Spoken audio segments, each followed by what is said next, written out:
Man, I am always happy when Curved Air pops up. Let's go. Hi, guys. Welcome to Leave Reacts. Hope everyone's having a good day. I know I am. We are back with Curved Air once again. I'm very excited. Thank you to our patron, Mike C, for another great pick, I'm guessing. We did a few tracks for Curved Air over the channel's lifespan. My favorite being Metamorphosis still to this day. That song stuck with me so much. It's such a great track. I listen to it to this day, and I believe Mike requested that one too, if I'm not mistaken. So thanks, Mike. We're gonna be listening to a track off an album that was actually kind of lost for a while. Like, you couldn't get an issue of it or anything. Phantasmagoria. That's the album name. Came out in 1972. It was their third studio album, and it is notable for its early use of the EMS Synthi 100 synthesizer to process lead singer Sonia's voice on the second side. And the song we're listening to is Over and Above, which is on the second side, so we are going to hear that. Yeah, let's go. I'll link my other Curved Air stuff up there throughout the video if you want to go watch it. Don't forget to leave a like, comment, and subscribe. Let's go. Over and Above. Curved Air. 3, 2, 1, go.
Damn, bass.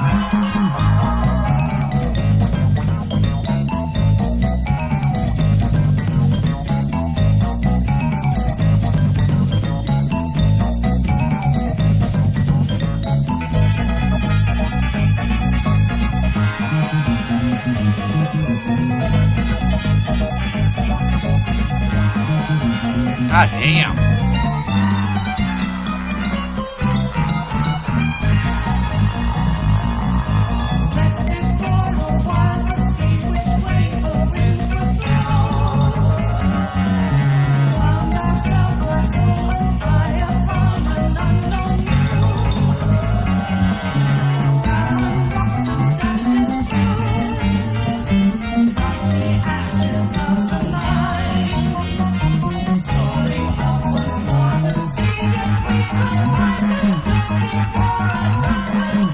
Oh my God.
Frank Ricotti on the xylophone and vibes.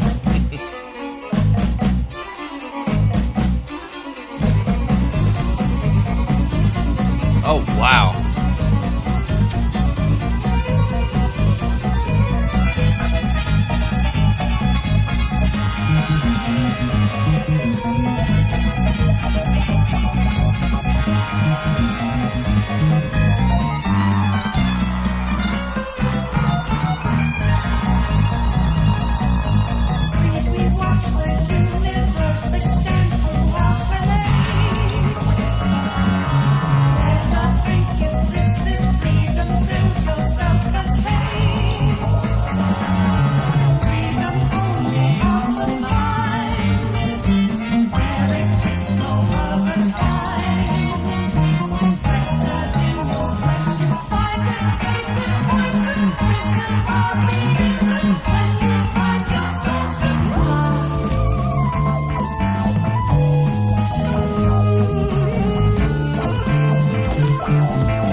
That bass has been so steady this entire song, bro.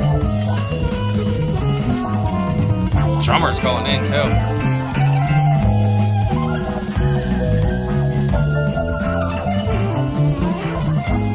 It's almost got like a jazz club feel to it. It's weird. Whoa. It's very cinematic.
Reminds me of Renaissance at points. Or the other way around. I don't know.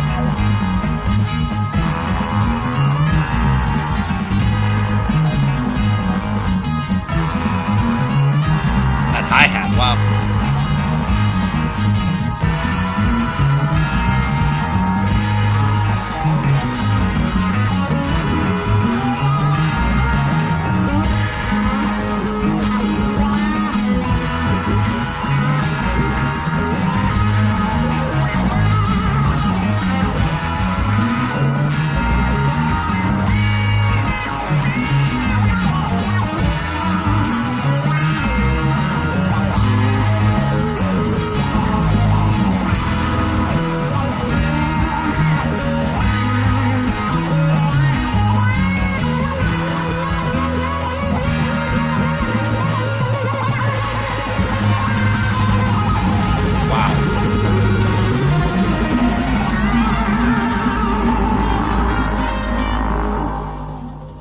That was almost bordering on like Zappa material, dare I say it, or like the Mothers. That was just like utter insanity at points. The orchestra and Curved Air is just such a good combo. I wish they had used her vocals a little bit more, but the instrumental was so tight that it kind of made up for it, because I love her voice so much, and I like the way that it sounded here. I said it was processed through that synthesizer. You could kind of tell a little bit, but for the most part, it sounded like her just a little bit lower in the mix. But that xylophone, oh my god, that xylophone was so good. The drumming was excellent. The guitar, when it popped up there at the very end, that solo basically was excellent. I think the most steady instrument throughout though was definitely the bass. The bass was just so funky the entire song. The horns, the strings, the xylophone, it all added to this very dramatic nature of the song almost. It felt like a play or something like that. Like there was just like these events happening, and it just progressed along, and it was very intense at points, but it also kind of broke out into these little tangents of like other styles at points. Like in the beginning, it kind of branched out into like this not country, but almost like a bluegrassy kind of style vibe for like a split second. Then there was like the orchestra vibe throughout. There's the rock vibe, obviously the prog. There's a lot of things going on at once in this song. I think that's really cool. I like when bands can balance all these different things and get a really good song out of it. I don't think that would be better than Metamorphosis for me, but still, as a really solid track by them. My only note, like I said, I wish there was more vocal work from her, but that instrumental was pretty tight. And if you got a full orchestra complement, go for it, dude. Might as well. Sonia Christina on lead vocals, Daryl Way on violin, and the Melon on track 1, Francis Monkman, who I think wrote that song actually, keyboards, electric guitar, and percussion, Mike Wedgwood on a bass, Florian Pilkington Mixa. What? Florian Pilkington Mixa. That's pretty badass. On drums. And then xylophone was Frank Riccotti. And then there's some other guys. Steve Saunders, Alan Gout, David Purser, Chris Pine on trombone, James Watson, George Parnaby, and Paul Kosh, and Crispian Steele Perkins on trumpet. And don't see anyone for the strings. Huh, interesting. Oh yeah, because Daryl Way is violin. Duh. There you go. Yeah, that was an excellent combination of so many different things. It felt like I said, it felt like a staged like theater play. Very dramatic, deep swings at points. Like it'll go from one thing to the next, and the transitions are very, very well put together. I like the kind of darker turn it took towards the end there. Like for the last minute and a half, it got real dark real quick when I said, oh wow, that's great, or whatever I said. I don't know what exactly the words were, but it just kind of came out of nowhere, you know what I'm saying? That's just a very dark vibe, and I liked it, man. It was very, that's the word, dramatic. There's these very nice flourishes of all these other styles and instruments happening throughout the song. Her vocals, when they are used, are very, very good, obviously, because she's just a powerhouse, bro. Her vocals are nuts. Absolutely nuts. Get out of here, bro. Sorry, AI camera. I can't wave or anything, or it'll just come straight on me. I don't know. I don't know what my favorite part of that would be. Maybe the xylophone, I'd say, or the bass. I like the way it was put together as a track. It's very Zappa-ish, shall I say, when he was in his orchestra phase. That's like the closest comparison I could put musically, other than Renaissance, I guess. And that's just because Annie and her sound very similar, and the band has kind of similar aspects too. But I think that's the only real comparisons I could draw to it. It's very wholly unique in a way. It's a very unique combination of elements used in other places, basically. And I like the way they assembled it. It's very interesting. So thank you, Mike. That was a great pick. If you have any other picks by Curved Air you think I'd like, leave it down below. I'm definitely down for more. Like I said, no matter what, after that one track, Metamorphosis, I will always be down for more Curved Air. That was so good. And this one, like I said, it doesn't reach the exact heights, but it is way more experimental, I'd say, for them. Like, this is their third studio album, and apparently it was out of pressing for a very long time. Unavailable for many years. The album was reissued on CD in April of 2007, and the album originally came out in 1972. Ain't that some shit? That's always funny, man. Like, there's a lot of lost records probably from that era, or at least the people who own them have them, but there's no like new pressings or anything like that. That's just limited to that. Like, no one's gonna make them anymore. Like, they're doing reissues and stuff of other big albums nowadays because of people getting back into vinyl and everything like that, because vinyl rocks. Ain't that right, Polydor? Yeah. I love that. Emerson, Lake, and what is it? Emerson, Lake, and Powell. It's not even Palmer, it's Powell. Good God. I want to listen to that still. ELP, but it's Powell instead of Palmer. That's funny. Sorry, tangent. More prog to listen to. So yeah, that was great. Thank you. Thank you for watching. As always, you guys rock. This community is awesome. Sometimes you always have like, I don't know, when you have like as many people that I deal with on a daily basis now, like it's not just a small timey channel really anymore. Like it's really grown to a size where it's like a full blown business at this point. Basically, it's crazy, and it's a lot to handle, especially when it's just one person doing it. You know, so just give me a little grace when it comes down to things. You know what I'm saying? Because I barely have time to even do this. I try to focus as much time as I can, but that takes away from time with my family and stuff too, and so we can't really do that. So, you know, I try my best to make this work. It's not like it's rocket science, obviously, but I try my best, you know, and I don't know why I'm going on this like emotional tangent, but I really do appreciate those who have stuck behind me this whole way. Like, you guys mean more to me than you'll ever know. Seriously. So, thank you. I'll see y'all later.